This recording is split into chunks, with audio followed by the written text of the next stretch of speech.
You guys just like you keep coming around. I just keep hearing about you guys. And I might need to tell Ryan to cut that up a little bit and just put it in my audio for my phone. First of all, I love the game. I had a passion to play the game, not only football, but I love the game of golf. And what it lends to a person and the friendships you develop on the golf course. It's been a pleasure being on the drop. I wish you guys all the best down the road. As someone like you have that golf itch like a lot of us do. I keep track of you, and you are moving. You are on the move. So listen, I'm a big New Jersey golf guy. You're very kind, Mike, and you too, Ryan. It's a pleasure to be on just a couple of Jersey boys here talking about something we love. All the best. I really enjoyed it. This is the Drop Podcast where we talk golfing in the Garden State. I'm Mike Poro, and this is Ryan Coulott. What's up, Drop Pod people? Welcome back to Interview Thursday.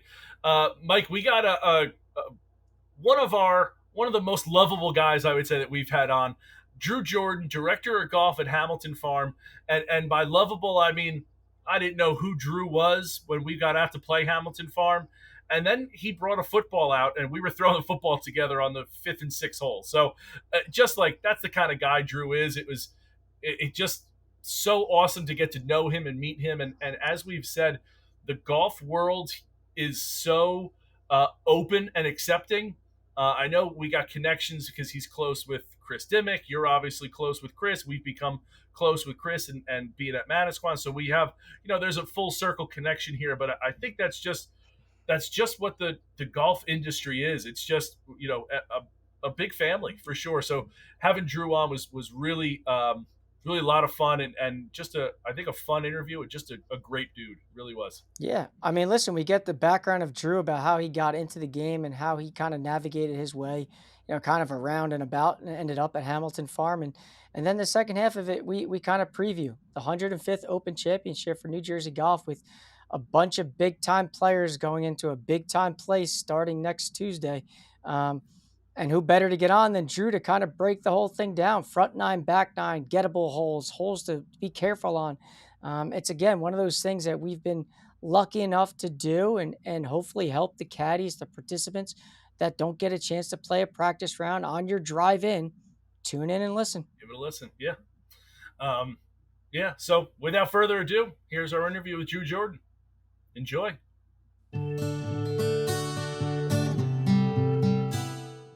All right, so on today's episode, we're joined by Drew Jordan, director of golf at the prestigious Hamilton Farm Golf Club and host of this year's New Jersey Golf Open Championship. Drew, thank you so much for coming on today's show. Thanks so much for having me, guys. It's good. It's good to see you both. We see each other a lot, but it's good to it's good to have an official on camera now.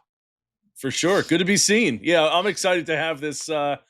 Have you in the hot seat here, Drew. It's going to be fun to watch Mike just pepper you. I'm going to be sitting in the cheap seats with my popcorn. Just I love it. I love it. Send it. I love that. So listen, before we get this thing going, why don't you educate the audience a little bit about you, how you got into this game to the seat that you're sitting in today? Yeah. So I grew up in a small town in central Missouri. Started playing golf when I was about 10. A lot of my friends and I played, every sport there was, street hockey, baseball, football, soccer, everything. A couple of the guys played golf. Got invited out one day.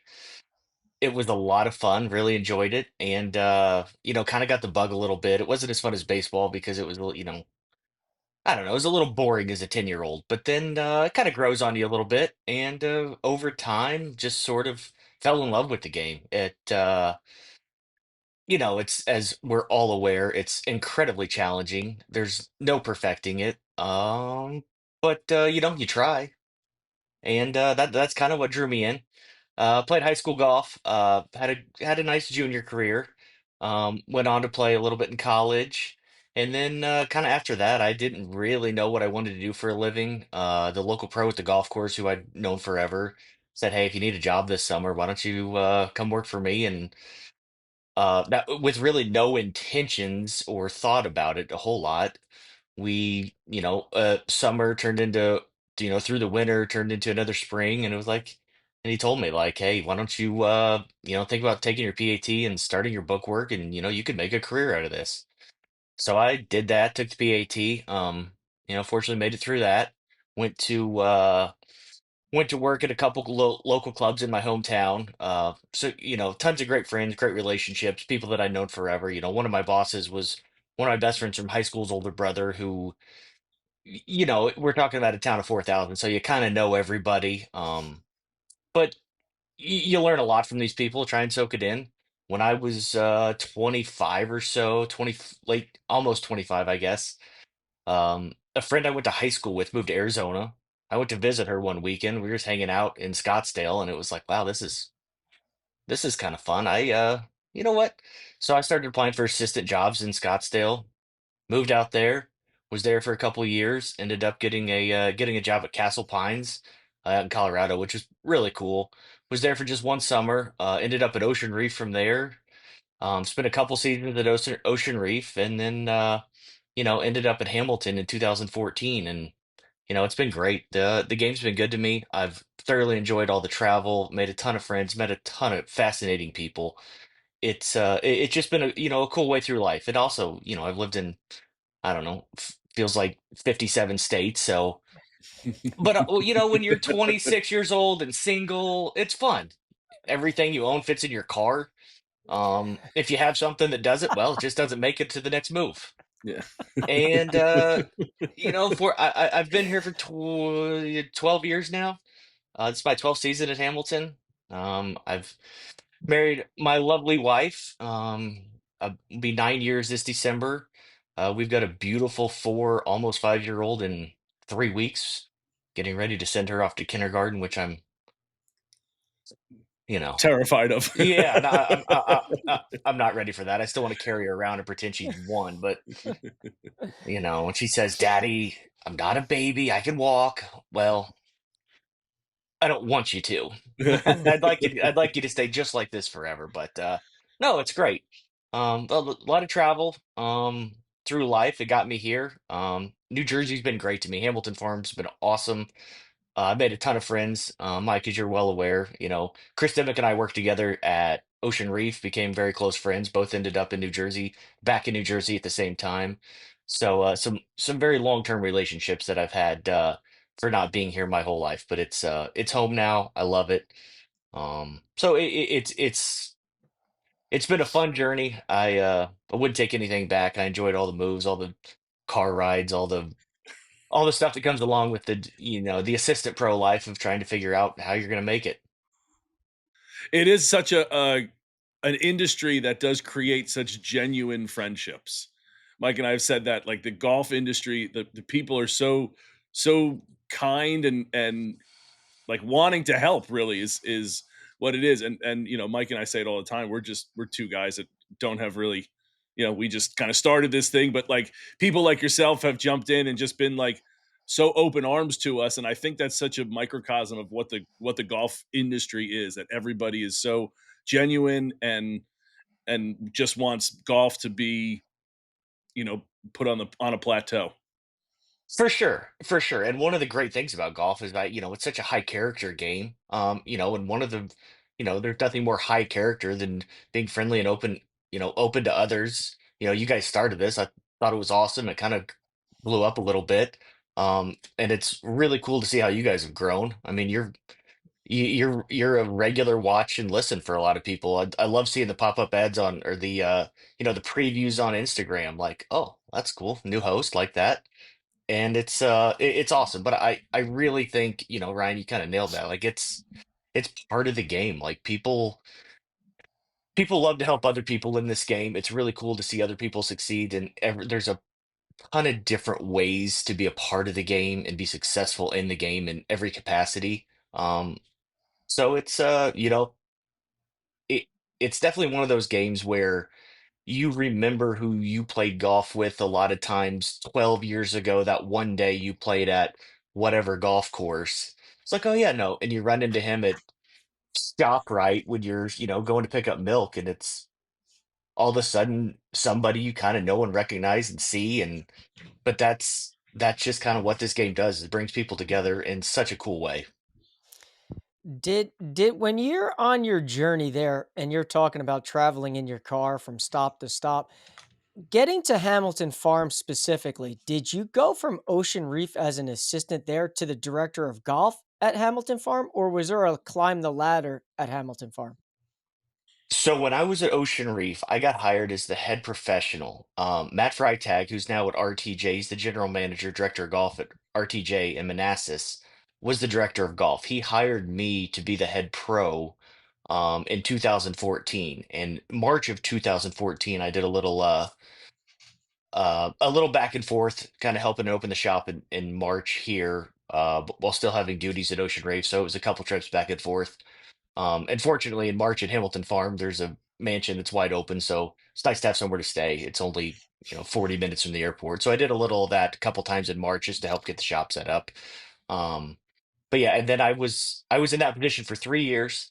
Matt moved on to RTJ as the director of golf to start, and then I got the nod, thankfully, to be the director of golf in spring of 2017 at Hamilton Farm. That's huge. That's such a coveted job. It has to be because it's such a great place. Like you said, the facility is just tremendous. So that's kind of like you don't want to stay that just stepped in shit, but just to be exactly that, like your right place, right time. Like your work for 3 years kind of said, hey, let's just move Drew up, and that's got to be you got to be living a life there. Got to pinch It's yourself sometimes. Oh, for sure. I mean, life is about timing and getting a little lucky for here and there, and it was great timing. I mean, like I said, or like you said, it was just happened to be right place, right time, and it worked out. It was awesome. And Hamilton Farm's such a cool place. The members are great. We have a single owner who's awesome. He's very supportive of us. He's a super guy. Our general manager, Mike Ferguson, is great to work for. We've got such a good relationship. Everybody who works for him loves him. He's one of those guys that makes you better. He brings out the best in you, not the worst in you. But yeah, it's cool. It's crazy the journey, and when you think about when you're in your car driving 1,000 miles across the country, your checking account has $87 in it. Thank God you're able to rack up credit card debts and pay for gas and food and worry about that later, I guess. But it was fun. Yeah, there's certainly times driving through the middle of Oklahoma in a rainstorm at 1 in the morning when you're just trying to get back home, and it's like, well, this isn't great, but I'll make it. Yeah. And you fast forward a bunch of years, and here I am. It was cool. It was cool, and I've got to meet, like I said, Ryan, like you said, you meet so many cool people. Sometimes the journey, like you look back and you're like, yeah, I'll go through all the tough times to get to this like super amazing spot that I am. It's if anyone that's been divorced and is remarried or re-engaged, they can I say the same thing. Like I'll to meet the girl I'm with now, I'll go through the divorce and all the bad dating apps for this. So I would imagine same kind of thing, same kind of Y- feeling. Yeah, yeah. I mean, there's certainly highs and lows throughout all of it, but it worked out. I'm couldn't be happier. I've got a great life now.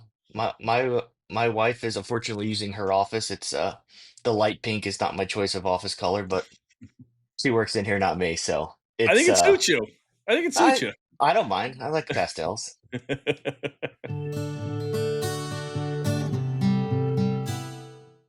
Golfers, the wait is over. Weekquake Golf Course is back. After a 5-year renovation across all 3 Essex County tracks, the trilogy is complete. And guess what? They saved the best for last. Weekquake is the first public golf course in the Garden State, opening over 110 years ago. This golden age design just got a modern revival. Architects Stephen Kay and Kevin Wager have enhanced the original Vescu mounding, pop bunkers, and classic greens, delivering a strategic test that's as mental as it is physical. It's golf like you've never seen.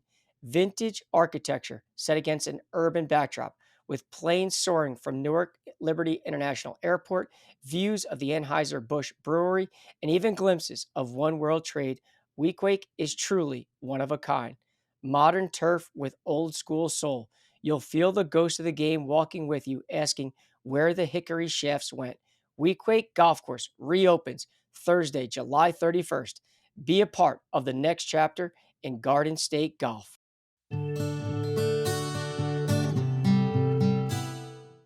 So when your journey began in Missouri and then you're ending up in Arizona to Colorado to Florida, had you ever been to New Jersey before you took the Hamilton Farm job? Like, what drew you to New Jersey?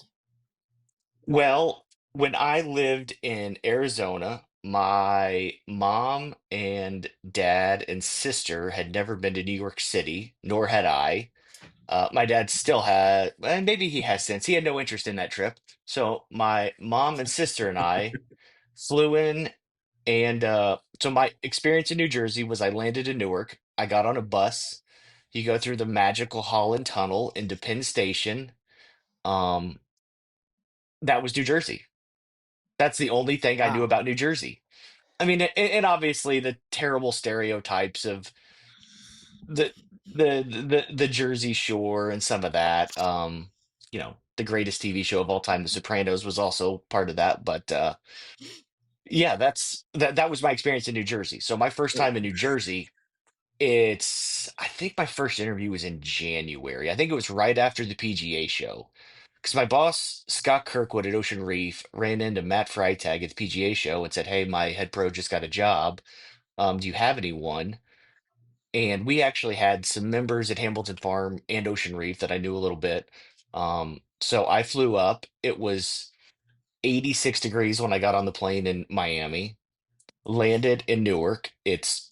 I don't know, it could have been 8, could have been 10, I'm not sure, degrees outside. Matt picks me up. We're driving, you know, those beautiful little roads to get out of the airport, and then there's the really nice condos on the left with the beautiful paintings on the outside. Yes. And my initial thought, like 80 sec, 2 minutes into the trip was, "Ugh, What am I doing? may, you know what? Maybe we just make a U-turn here. Maybe just run me back to the airport." You know, and I didn't. And 8 minutes later, 15 minutes later, he goes, "Oh, that's Baltusrol on the right." It's like, "Oh, okay." And then I don't know, it's 40 minutes probably. We're pulling in the gate of Hamilton Farm, and you're kind of looking around like, now, granted, there's a foot of snow on the ground, but you can still tell. It's like, wow, this is not what I thought New Jersey was. Spent the day there with Matt and some of the other management team, hung out a little bit, got to know everybody. Went back to the airport that night, and my mom called me and she goes, "How was it?" I said, "You know what? Mm, that's not exactly what I thought New Jersey was. Like, that was pretty awesome."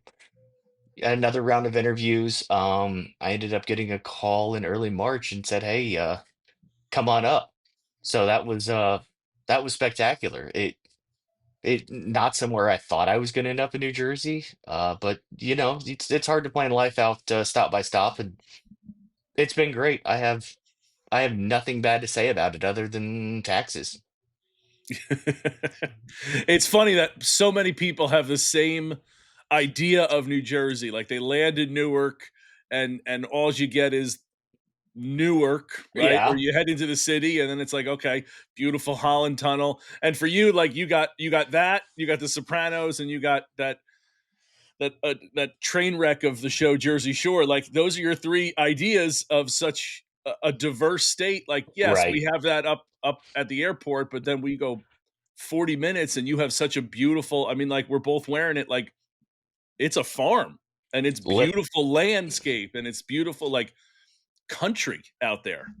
it literally looks like you could be in the middle of any flyover state in the Midwest when you're in the middle of that golf course. It's unbelievable. It's not exactly trains, and there's occasional prop plane that flies over every once in a while, but yeah, it's great.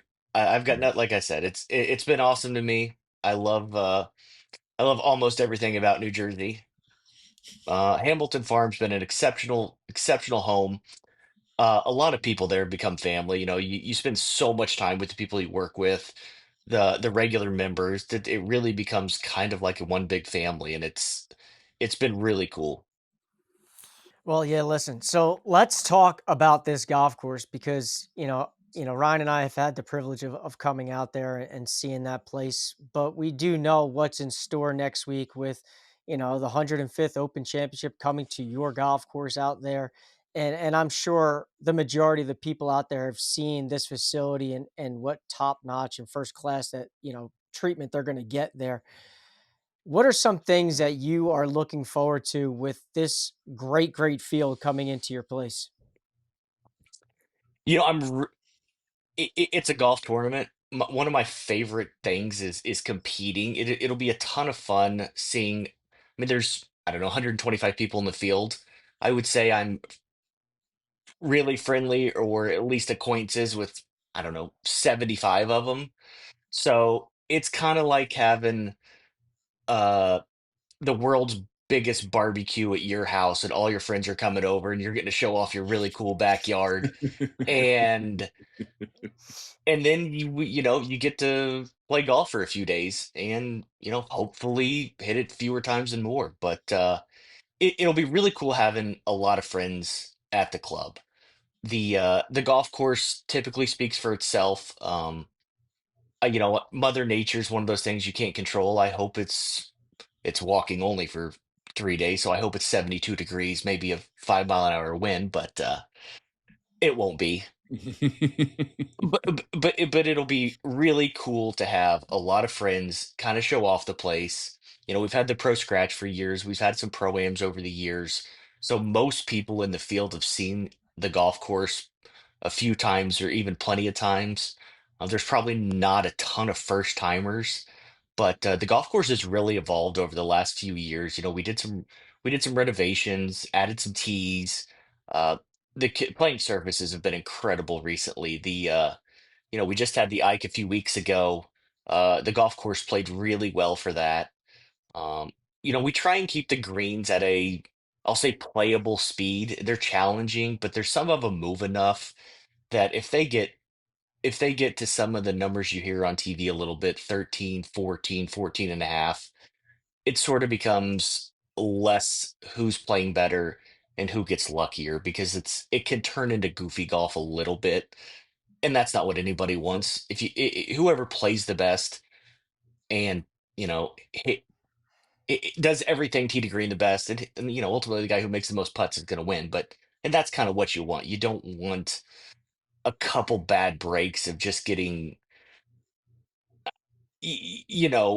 hitting a mediocre shot and then getting double bogey penalized for it. And Yeah, I no. think and I think that's one of the things about that golf course is it's a fair test of golf. Um, you guys have been there a few times. It seems so wide open. It has big fairways. The greens aren't, I wouldn't say big, but they're certainly not small. But it's the scores are never really as good as people think they're going to be. And obviously firm and fast uh makes it a little harder hitting some of those shots, but we'll see. I think it'll be great one way or another.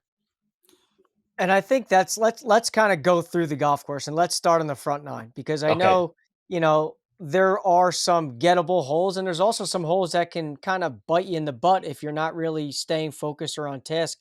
As you think about the front nine specifically, give me a hole or two that you think could be scoreable where one guy could look at it and say, listen, I could get one back here, or I got to be a little protective on this hole, and kind of like lay out what the golfers are going to see when they tee off on the first hole. So one is on paper is a very short hole. It's 325 from the back tees. There's not really an avenue to do anything with that though. There's certainly people in the field who have that number, but to actually take advantage of being able to hit it 310, 315 in the air, you've got to hit it perfectly just over that left bunker with a tiny feather cut and then get a proper bounce because the back bunker, I'd rather be 120 yards out in the middle of the fairway than in the back bunker to a back pin. Like you're Mhm. going to hit it to 25 feet and have a 25 footer for birdie. Like a lot of people in the field could probably do better than that with a sand wedge and gap wedge in their hand. Um, Not that that's a make or break hole. Most people were going to hit some sort of fairway wood hybrid long iron up the left side and hit some sort of wedge on, or attempt to hit it on. Uh, two's a hard par five. From the back tees, it's almost hard enough that it becomes easier because unless you are, there's a couple guys in the field, I'm sure. Like I know like Mark and Dean and Pat, even Evan. Evan hits it a really long way, really long ways. Like it takes two unbelievably perfect shots to have a look at three, but that also brings in seven and eight, which is not really how you want to get your round going. Um, for a lot of those guys now, it's 3 wood short of the bunker, long iron up to a wedge, a comfortable wedge range, and then you can, hopefully have a good look at birdie. Three so tee dependent. Like if you guys remember, the back tee on three is 250. If the tee's on the back of that tee, the pin's on the back of the green. I mean, for me, it's like a really good driver, and I hope it's downwind and I get a good bounce. But even for a lot of the guys, it's a head cover for most people from that number. Um, Once again, three's a great score. There'll be a lot of bogeys there. There's going to be a birdie here and there too. But then I get to like the three holes that I think don't have like a ton of muscle on paper. But if you could avoid doing anything overly aggressive on a couple of those holes, like you could really do in the middle of front nine, like four, So four or five. Drew, Yeah, Drew, yeah, yeah. if Go I ahead. could interrupt there, like I think you're right. I think hole one is a hole that they could make some scores at. Hole two is a hole also where like Eagle's going to be tough, but if you play it right, you could stay short, have a layup and wedge, and you could make birdie. I think those are two holes that are gettable. And then to your point, like I think it really starts off at hole three where it's like three is a great score from where the back tees are. And again, depending on where the pin is, it could be. I feel like that was, and correct me if I'm wrong, but I feel like that was close to must have been a 20-yard, 30-yard green. Like it was a huge green. And It's like 40 some paces from front to back. So that number can change a lot depending on where the hole is. but so to your point, like that's really where like you could get off to a nice start, take like a hybrid or a wood on the first hole, wedge on, you got a chance at a birdie, maybe you have a tap in par. Second thing, same thing on the next hole, like lay up, get an iron, get a wedge in your hand, throw it tight. Like if you're throwing a dart, you can make some scores early, but you're not doing that on three. No, it's a hang on and understand that three's a good score. Four's not the end of the world there. Yeah. Nobody's ever lost a golf tournament making a bogey on the third hole. For sure. So and then going into the next couple holes here, you had, I know I cut you off there, but you had No, started you're saying good. about like this amen corner here of 4, 5, and 6. Strong phrase there. Uh, yeah, you can make a couple birdies through there. Fives, 4, 5, and 6 are all holes that could be considered birdie holes. Every hole's a birdie hole if you get good shots, but those are holes that you can do a little damage, and then you get to 7, which is another example of a hole that 3 is a tremendous score. 4 is not that bad. You try and avoid total disasters on a couple of the par threes. Eight's eight's 365. It's pretty gettable. You can, you hit a decent tee shot and you're gonna have some sort of wedge in. And then 9, I know Ryan, you like that hole a lot. Do. There's 100 ways to play that hole.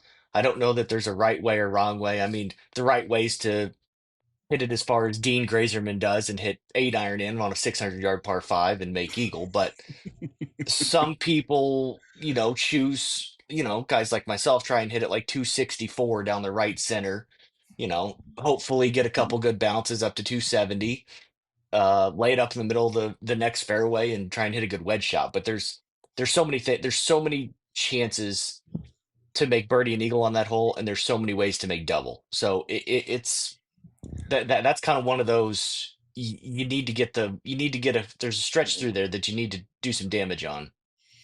Uh, I did have driver 8-iron into hole 9, and then I just had another 8-iron into the green because I laid up. So it was I'm familiar. yeah, I am I played it familiar. exactly the same way. Yeah. I do love that hole, and that's exactly why. There are so many different ways that you could play it. You could stay super short and just hit an iron and then know that you're laying up again in front of the water. You could try to go driver and try to get get the roll to give you something, to go, either go for it or try to go. It is a very diverse hole, and I do love that aspect of it. I think the hardest hole in that front nine, I think from those back tees is definitely 7 though. I think Yeah. the way the bunker is strategically placed, I think, granted a lot of these kids and these guys can bomb the golf ball, so it's a little different story, but I just think the way that bunker is, you walk away with 4 on 7, you win. And if you make 5, it's not the end of the world because I do think when I look at that front nine from those back tees, I think 7's the one hole. It's like, all right, listen, let's grind out a 4 and sprint to number 8. Are you talking about 7, the par Did- 3? Sorry. Yeah. Or 6. 6, the barn 6. hole? Yeah, 6. Yeah. Yeah, the barn hole. Yeah. That hole. I know. It's so crazy how different that hole is for people who hit it 275 yards versus the guys who really bomb it. And the kids, it's not just kids. I feel like everybody hits it 300 yards now. But you're 100% right. There's, it's a, if you hit a great drive there, like you can have a good look at birdie. If you miss it a little bit, 4 is a tremendous score. 5 doesn't kill you. No. And then as you get to the back nine there, I'm going to assume that you think, or I could be wrong here, that do you think the front is easier than the back? That most guys are potentially going to be more under par in the front compared to the back, or no? That is a great question. So I think that the front 9 overall is a little harder, but the Wow. back 9, the hard holes on the back 9, in my opinion, are very difficult because I think 10 is a reasonable par 4. Hmm. 11's a gettable par 5 for most people, and maybe not gettable, but you can be up in around the green in 2. 12's not bad. I mean, it's 200 yards, but there's not a ton of trouble there. But then, in my opinion, like 13 is a very difficult hole. For There's a new sure. tee back there that is 465, and it's a lot of hole uphill. The whole hole's uphill. Tee shot plays uphill, second shot plays uphill, and there's some very strategically placed bunkers that don't make it any easier. So that's one of those holes, in my opinion, that's like you got to get through there. 14 is another hole that that second shot plays so uphill. On paper, it's not that long, but it's a very difficult hole to make eagle. Our boy Eric Stevens did make 3 there in the final round of the Ike, but Shout out. he's also such a gifted athlete. Oh, 15 came out great. That we changed that hole a lot. 16 is maybe the hardest part 4 on the golf course, in my opinion. The back tee is 450. It's hard to it's just one of those holes that it's hard to put 2 good shots together and have a really good look at 3. The back of that green runs away from you. It plays downhill. If it's a little downwind at all, and you land a mid iron in the middle of that green, there's a chance you need to hit a provisional. And that's 17 now's I don't think they'll play it all the way back every round, but 17's hard, and 18's another hole. One of my favorite holes on the golf course, but 18, like I said, the hard holes on the back 9 are really hard in my opinion. 18's a lot of golf hole, plays uphill all the way back. It's always into the wind, but you never know. But Mike sort of nailed it though when he said you're talking about some of those holes on the front 9. 7, the par 3 is the highest scoring average to par in almost everything we've ever held. what? Wow. Almost every time, hole 7 to par is the hardest hole in the golf course. Why? It's just it's a cr- it's typically a crosswind. You kind of launch it up into the air a little bit. Feel like the ball's in the air a long time. Lost balls. That Yeah. green has a lot of movement. It's 212 all the way back and 188 from the sort of the regular men's tee. A lot of events though will play it up at the 155 front tee marker, and it still manages to create a lot of bogeys and a lot of doubles. I would have never Like, guessed that. I think know. about how you know what? I don't know if I would have thought about it, Mike, but like think about if you're just a little like didn't you, when we played there, you hit the right side of it and kicked right and went into that crap. Yeah. Think about how many times that could happen. Like that just like now you're talking about someone's got a re-tee and someone's got a, you got a lost ball situation and you got because that's not I don't think that's out of bounds if I remember No, correctly, Drew. It's just it's red down there, but like I was out there when you guys played that hole. Like yeah. Mike didn't hit it way right. It was No. 5, 8 yards right of the green and just hit a hard right bounce into the penalty area. And Yeah. all of a sudden, you've got a really hard pitch shot, and it's no fun chipping for par. Right. Yeah, I guess I And it's just would not have like those thought it. bunkers are playing out of those three is it 2, 3 bunkers there? There's Three three low bunkers there? ones there. Yeah, Like those are cavernous. yeah, I Like those guess I aren't a just would picnic have. either. Yeah, those. I guess I would have thought that would have been the hardest hole, knowing that like. Listen, I think 6 is tough. I think 13 is tough, and 18 finishing is no easy task coming in. I just would have guessed if you had asked me, I would have said probably one of those 3 before I said 7. I know, I know. We all the pro scratches we've had. You look back through there, and it's one or two almost every year. Wow, that's interesting. I know. Yeah. And then is the next one 13? 13 and 16 are up there. 18's always on that list. Another one, 17, the par three. Had you guys played there pre-bunker renovation?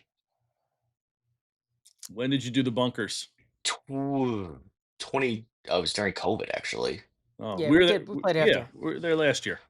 So before that, the right side of 17 used to have this bunker that was literally the Grand Canyon. It was literally the pit of misery.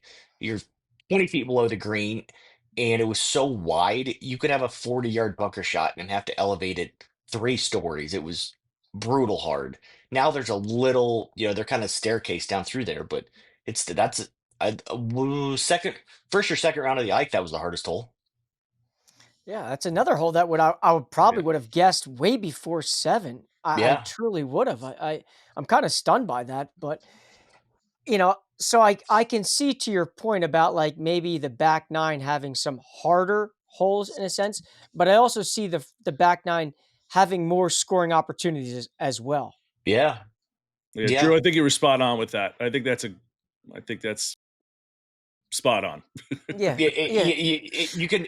There's a lot more easy pars on the front 9 yeah. And then than there are on average of 9 holes, in my opinion. and knowing it's 54 holes. I mean it's identical to the Ike, right? It's 3 days, it's 18 holes, it's a cut after the second day. And knowing where Reed won the Ike at -8, you got a ton of people there at Hamilton Farm that are going to be in the event, that are playing in the tournament, yourself included. What are the thoughts about a potential score? Where do you see this thing potentially playing? I mean, I don't think it can be far off from what the Ike's final score was, and that was -8 with 3 guys. I think so I had a call with Mark Costanza like the Friday before the Ike, and he was actually going out to Long Island for something and just calling to cardboard him. And I said, what's going to win next week? And he goes, well, when he won the Ike at where did he win? Country Club Darien. I think Yes, that, I believe so. yeah, Yeah, yeah, yes. yeah, yeah. He said, I shot 9 under. He goes, I think it could be 11 or 12 at Hamilton. Um, because if you guys remember, it rained a ton that week. So the golf course was soft. It dried up a fair amount over the weekend, actually. But he goes, I think it's going to be 11 or 12. And I said, I think it's going to be single digits. It's just one of those golf courses that the winning score is never quite as good as you think it's going to be. It looks like you should make way more birdies than you actually do. Reed finishes at 9 under after 3 rounds in 2 days. They got to take carts the second day because it was 400 degrees, and maybe that helped a shot or two, maybe it didn't. Um, but Reed made a triple on 2 the second round and Wow. still shoots 9. Now the kid is a stud. He works harder than anyone. He is incredibly gifted, but he made a triple in a 54-hole event and still shot 9 under. Now, if it worked out, he came out winning wins in the playoff. But that's kind of the example of that golf course is you feel like you're going to make a lot of birdies, and he made a ton of birdies. He shot 66 in the first round, cruising along, and then just it happens. Like that's golf. Like it wasn't a terrible tee shot. It was a little right, kicked just across the road, triple. Now, fortunately, he's very mentally strong and incredibly gifted and still manages to win the golf tournament. But like I feel like if you look through a PGA Tour leaderboard, there's not a ton of people who make triples in 4 days and win. Now, the Ike and the US Open are very different fields. I understand that. But in general, that's kind of one of those things that it's hard to come back from for a lot of people. And 9 under, single digits won. It's just that golf course just has that effect on people of you don't you make a lot of birdies or you can make a lot of birdies, but it's hard to avoid the one hole of oh God, one foul ball in the wrong place and it's easy to make double or triple. Trust I me. For sure. we've experienced it. Don't you worry about that. We've done that. And so, so you're thinking and leaning towards more of a single digits through 54 holes. And I mean, you also got a ton of Hamilton Farm guys, yourself included. Like, I got to think that your expectations, maybe not only for yourself, but your other team members there. It's got to be a lot of Hamilton Farm guys on the leaderboard. No, I would think so. Mark and Pat, two great college players. They're mid-ams now. Chester, who you guys know very well, wins the MGA mid-am, two-time pro scratch champion. Chester is incredibly gifted. He hits balls. He comes out in the afternoon a lot of days and hits balls for a little bit, but it's not like the full all-day grind session. It'll be. It's hard to say that Reed's not going to come out and play really well again because, well, he does in most events. He just won the Florida Amateur a few weeks ago, and the Yeah. guy's got a ton of game. Yeah. Dean Graaserman, the middle brother, was right there the whole time. He played great all 3 days. He had a chance to win right up until the end too. And you want to talk about somebody who hits it forever. Dean, it, it looks like it's coming off the club at 300 miles an hour. It reminds me of Barry Bonds hitting a baseball. He hits it so hard and it goes so far.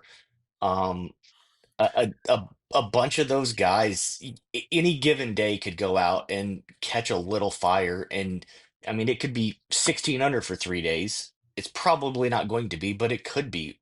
Just out of our own stable. Those guys are so good. I like that. See how you stable with the farm. I I mean, that's know. Oh, this guy's like this a guy's a savvy vet pro. over it. Yeah. Yeah, he's just a savvy Catchphrase. vet. Yeah, Hey, yeah, yeah. Drew, I want to take a Yes. pause here. Mike has a Dean Graaserman story I think now is appropriate for him to tell. Mike, why don't you tell us about your playing experience with Yeah. Dean?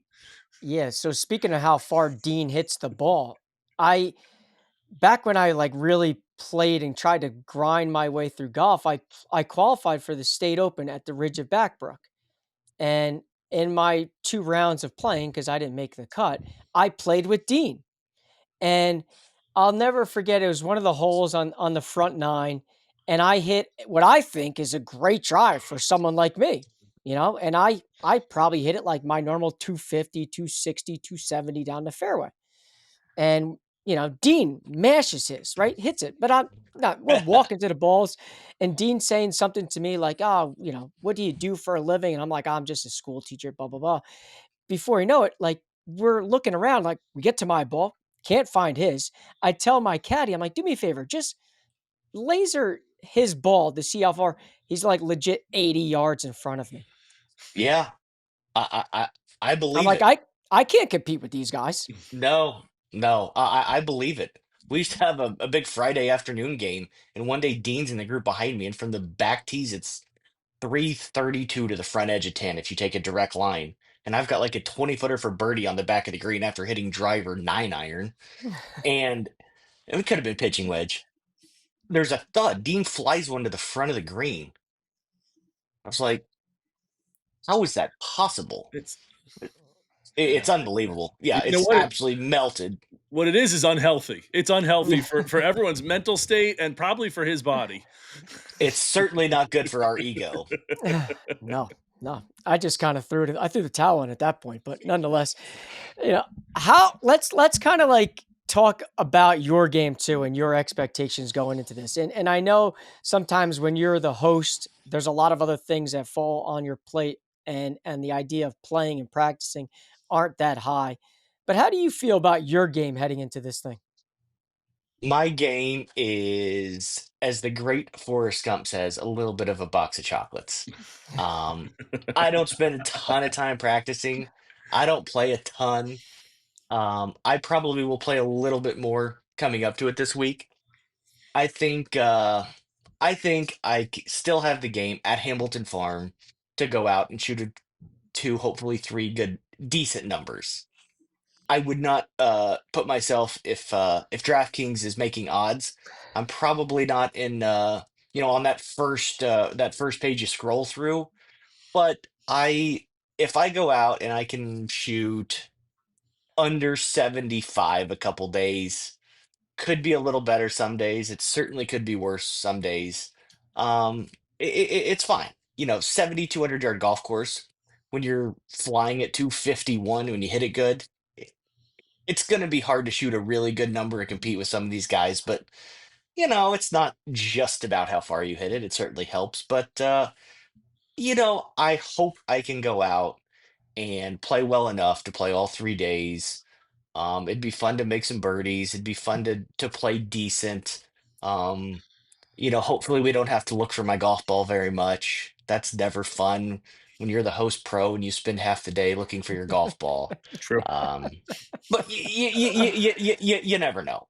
If I shoot 70 the first round, it's doable. So is 80. But it is what it is. Listen, I'm realistic about that. If you get what you get what you put into this game. There's nobody at our level who goes out and plays golf a couple times a month and hits range balls for 15 minutes here and there and is going to go out and really compete at the top level against the guys who treat it like a job and practice and grind and maybe have For a sure. little more talent as well. Well, Drew, I did just take you on FanDuel. They had you to make the cut at plus 300. So, I got you there. Pizza money on that. Pizza money. I But wouldn't listen, go mortgage payment. Pizza money. yeah, I know everybody that's coming there is in for nothing but a treat. We loved your spot. It was definitely one that you can see why it's so highly spoken about from people that are both members to people that get the opportunity to go play. So again, best of luck to you. Best of luck to your team out there, and we appreciate you so much for coming on today's show. Thanks, guys. Something I better work in there is our director of grounds, Tim Meyer, is going to have the place in great shape. He's very good. He takes a ton of pride in having these events.